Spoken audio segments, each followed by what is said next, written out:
belum pernah Bukan cuma terbayang. itu, yang agak membuat kami worry adalah semakin muda. Semakin muda kena demensia. Semakin muda akan potensi kena demensia. Kebayang tidak? 948 miliar dolar itu kalau kita bikin bikin nasi goreng seluruh dunia dapat 10 piring kayaknya. Selain perhitungannya Pak Ferry, juga punya alat pengukuran yang canggih. Jadi negara maju punya luxurious, mereka bisa kumpulkan banyak biomarker. Apa aja mungkin teman-teman yang banyak berkembang aplikasi daripada statistik ya? Oh ya, yang sekarang saya sedang join dengan teman-teman dari Newcastle dan dari Nottingham sama dari Edinburgh. Kami sedang mencoba mendevelop satu model risk prediction model. Ini contoh aplikasi statistik untuk mengidentifikasi pasien-pasien demensia di low and middle income countries.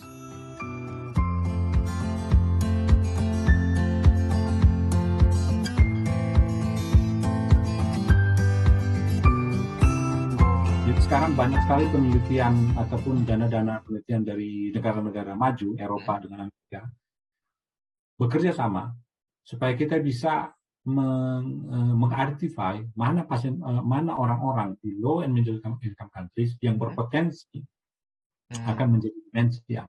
Kenapa? Karena cost.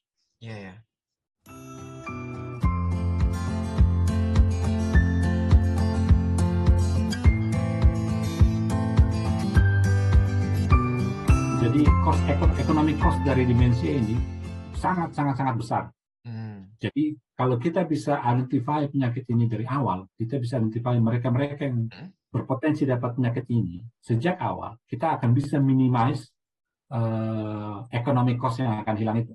Jadi dengan teman-teman kami lagi mengdevelop model, statistical model, saya kebagian di situ, risk prediction. Artinya sudah dihitung ya, kalau misalkan bahkan sudah dikonvert ya, kalau orang sampai mengalami demensia itu sampai dihitung kerugian cost economic loss-nya berapa ya? Oh ya, sudah. Itu pertanyaan paling umum yang harus dijawab gitu. Kenapa biasanya begini? Kenapa kamu mau riset penyakit A?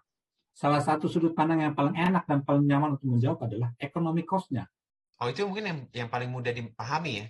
Iya. Karena biasanya kalau alasan biasa kalau tim peneliti yang ingin melakukan suatu topik penelitian, misalnya contoh penyakit tentang demensia, orang cerita demensia punya kekurangan, punya akibatnya ini, orang lupa ingatan, kemudian orang hanya cerita sesuatu yang sifatnya belum bisa di-convert. Kalau ditanya convert ke rupiah berapa atau convert ke berapa.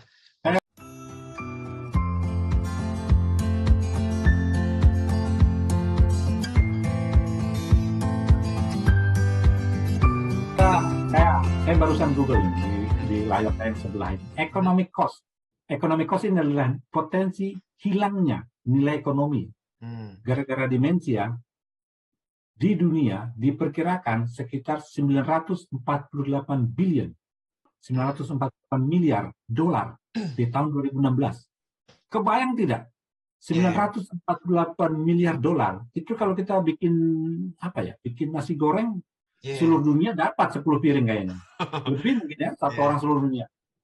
Jadi ini bisa kita bayangkan. Jadi kadang-kadang hal yang ini terlupakan, padahal punya nilai jual yang sangat bagus gitu. Andai kan bisa kurangi 20% saja, dengan metode penelitian saya bisa kurangi 20%. Kebayangkan berapa kita bisa saving sebenarnya. Economic cost ya, potensi loss-nya.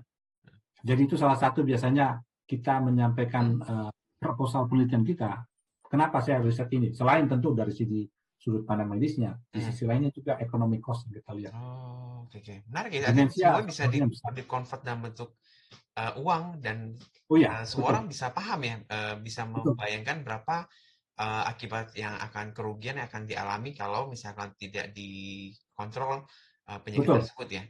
Dan sehingga orang menimbulkan suatu urgensi ya untuk melakukan penelitian atau upaya untuk mengurangi penyakit itu ya. Hitung-hitungan kami, dan juga udah banyak paper juga menyampaikan itu, sepakat kami dengan temuannya, 2/3 pasien demensia di tahun 2050 nanti, saya ulangi ya, 2/3 pasien demensia di tahun 2050 nanti, itu dari low and middle income countries. Oh, bahkan Kebayang sampai dibuat prediksi ya, dibuat ya, estimasi ke depan ya. betul. Itulah makanya kami sekarang sedang banyak sekarang bikin kerjaan saya ini Mhm. develop risk prediction model untuk low and middle income countries. Hmm. Jadi kita harus bedakan apa di sini memang lagi-lagi ya nikmatnya di high and income countries mereka punya fasilitas semuanya. Mhm. Nah,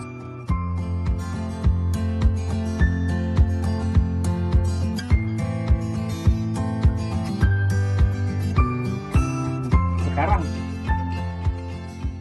eh, kalau model yang kami coba adalah Ya. jikalau saya bisa dapatkan variabel yang mudah, yang tidak mahal, seperti yang di high income Mhm. countries, apa sekarang variabel yang saya bisa pakai supaya saya bisa mengestimasi kira-kira within 10 years atau 20 years Hmm. si A akan develop demensia. Hmm. Jadi ujungnya adalah kami nanti bisa sampaikan ke low and middle income countries, Ya. counterpart, ini model kami bisa kalian terapkan Hmm. di populasi kalian, sehingga in the end, ujungnya adalah kita bisa sama-sama minimize economic cost Oh, demensia. iya ya. Dan itu ada kegiatan untuk pencegahan ya Om Edin ya. Pencegahan untuk supaya orang at least meminimalisasi jumlah atau maupun persentase orang yang mengalami demensia ya. But, saya begini, saya coba Mhm. bahasa mencegah. Karena demensia setahu saya sudah nggak bisa dicegah ya. Mhm. Tapi kalau kau bisa identify sejak awal, kau bisa minimize error, minimize loss-nya. Oh, oke Jadi, oke. jadi contohnya demensia Oke. kalau tidak kita treat well, Mhm. within 1 or 2 years itu bisa jadi full demensia. Oh, Kan ada seperti pikun ya, kan ada iya ya. tahap-tahapnya dulu. Tapi kalau tidak di treat well, mungkin within 1 year sudah total pikun. Tapi Hmm. kalau kita bisa identifikasi sejak awal, itu Hmm. bisa kita minimizekan. Hmm. Ujungnya memang mungkin akan pikun juga. Tapi Mhm. mungkin setelah 10 tahun, 15 tahun, masih lebih baik Lebih lama daripada ya. setelah Oke 1 oke. tahun. Ya, Oke. betul. Oke oke. Demensia juga sampai sekarang dari sisi tim yang lain Mhm. mencoba treatment seperti apa. Nah ini jadi kami bekerja sama semua dengan seluruh tim Ya. Hah? dengan masing-masing punya pertanyaan penelitian yang berbeda, Hmm. tapi yang satu demensia dan low middle income countries. Ya, ya, menarik Jadi menarik ya. bekerja sama dengan peneliti-peneliti dari beberapa negara, dari tentu dari UK sendiri punya tim, ada dari Tanzania, dari Afrika ada, Hmm. dari Asia juga ada, dari Amerika Selatan juga ada. Jadi sama-sama kami bikin modelnya. Hmm. Semoga nggak berapa lama lagi udah bisa kami Nah, siapin uh, publikasinya, salah satu model yang menurut kami optimum untuk ya ya ya. risk prediction demensia. Heeh. Ya, menarik ya, itu satu yang saya lihat mungkin ada perbedaan yang di negara maju ya, tentang perhitungan yang semua itu dihitung ya, dihitung secara exactly ya. Statistik kalau misalnya kalau dihitung kalau misalnya suatu terapi ataupun suatu kegiatan kalau yang tidak dilakukan atau dilakukan maka akan bisa saving cost berapa banyak ya. Itu menarik sekali, itu sesuatu yang ada banyak dilakukan di negara maju ya. Dan itu Uh, mungkin yang kita di selain negara-negara Indonesia perlu belajar ya. selain perhitungannya Pak Feli, Mhm. juga punya alat pengukuran yang canggih. Oh, Jadi negara maju punya luxurious, mereka bisa kumpulkan banyak biomarker. oke, oke. Jadi mereka dengan mudahnya punya banyak dana. Oh ambil aja biomarker A, ambil aja biomarker B, ambil aja biomarker C. Sementara Hmm. di negara low middle income countries, satu biomarker yang tadi saya bilang sekitar Mhm. 250 pound untuk Hmm. satu biomarker, sebenarnya sudah bisa makan berapa bulan kan untuk di Hmm. Iya ya. low, apalagi low income countries ya. Heeh. Inilah sekarang kami coba bikin model bagaimana sekarang kalau saya tidak punya luxurious dengan variabel-variabel yang super mahal tadi, Mhm. tapi saya coba dengan variabel yang sederhana.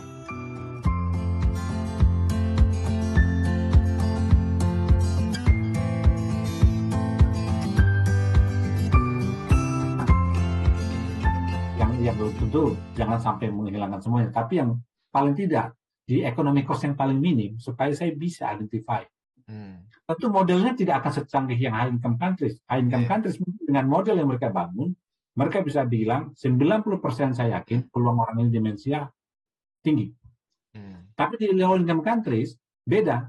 Kita Hmm. nggak bisa jangkau sedemikian tinggi karena kita nggak punya resource, Hmm. enough resources, sufficient resources untuk dari sisi finance terutama untuk Ah, punya kapasitas mengumpulkan biomarker tadi. Ya, katakanlah kita ngambil darah dari satu pasien dan kita harus ngambil 4 ampul atau 5 ampul, harus bayar $10, rasanya mahal sekali kan. Nah, kita coba dengan variabel yang tidak semahal itu, tapi bisa identify. Memang mungkin tidak tinggi 90%, hanya saja kalau sudah 70%, 75%, well, it's already good enough. Ini maksudnya Om Edi cerita tentang biomarker itu ya, dengan biospesimen ya? Oh iya, betul. Spesimen, berarti artinya dia mereka mencoba mengidentifikasi dari secara genetik atau dari secara molekuler ya? Iya, bukan DBS ya, bukan dried blood spot. Jadi dari darah kita ambil. Dari darah, oke. Ya. Berarti bukan ke variabel klinisnya atau berupa kayak suatu screening test atau apa untuk kita gabung Pak Ferry, kita gabung ya. Ada gabung. Data klinis juga data juga dari biomarker ya. Betul. Data klinis ada, data yang dari demographic profilnya juga ada, kita ambil. Dan salah satu temuan kami biasanya kebanyakan mereka yang dari low social economic status ya, dari yang memang dari ekonomi rendah memang. Ya, lagi ada masalah memang dengan kultur, dengan budaya setempat yang memang mungkin sudah biasa mereka anggap ya. Sementara dari kacamata kita kan, wah itu sebenarnya demensia. Ya, jadi banyaklah saya bergabung di sini dengan teman-teman dari tim dokter sini untuk demensia, dan saya merasa beruntung ya, bisa join mereka, dan tahu kerjanya seperti apa dan bisa berkontribut. Jadi ya begitu salah satu contoh lain dari aplikasi statistik. Menarik gitu.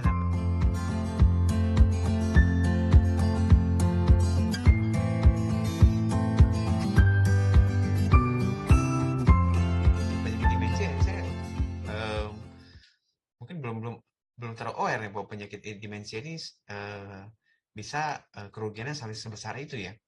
Belum pernah terbayang. Bukan itu, yang agak membuat kami worry adalah semakin muda. Semakin muda kena demensia. Semakin muda. Ya, semakin muda potensi kena demensia. Ya, salah satu smart guess ya, dugaan kami adalah level of stress. Oke. Sama lifestyle ya, alkohol, kemudian less physical activity, smoking, kombinasikan dengan stres. Ini kombinasi maut in the long run ya. Jadi mulai ada beberapa kasus. Biasanya yang data-data lama yang kami punya itu sekitar 70 ke atas untuk pasien-pasien yang dari Eropa dan Amerika. Tapi makin lama cenderung mulai makin muda. Ke 60-an. Ada beberapa kasus yang ekstrim 40-an akhir. Oh ya? Ya. Level udah mengalami demensia ya? Iya, tiba-tiba aja dia lupa dia ada di mana. Masuk ke mobil dia lupa, saya mau kemana ya? Pulang ke rumah lupa, si taruh di mana ya? Atau kadang-kadang lupa, kamu siapa ya? Padahal depannya adalah istrinya. Itu yang kami. Se-ekstrem itu ya? Oh itu malah sebenarnya masih agak lumayan Pak Beli kalau masih bisa bertanya, ask himself. Ada yang sampai sudah diam saja, nggak ngapa-ngapain. Kalau lupa akan apa yang diajarkan oleh Om Edin, statistik itu wajar nggak?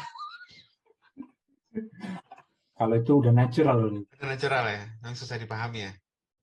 Jadi kembali ke pasien demensia, ya memang ya saya sendiri ada, kebetulan kliniknya ada dekat kantor. Saya bisa lihat, kasihan ya saya lihat. Bukan cuma beban pada pasien demensia, tapi pada keluarga juga. Karena dia berhadapan dengan completely new person. Jadi orang yang menurut dia, siapa ya yang saya hadapi ini? Jadi ada beberapa video YouTube, coba apa nanti Google aja, demensia. Jadi kita berhadapan dengan orang yang betul-betul dingin sekali. Jadi dia diam aja, matanya ya seperti normal biasa, tapi dingin, tidak ada ekspresi sama sekali. Itulah ujungnya demensia ya, seperti itu. Jadi completely sudah parah sekali ya, udah di ujung, lanjut.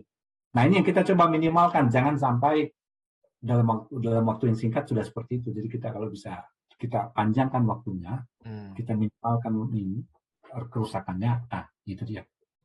Oke.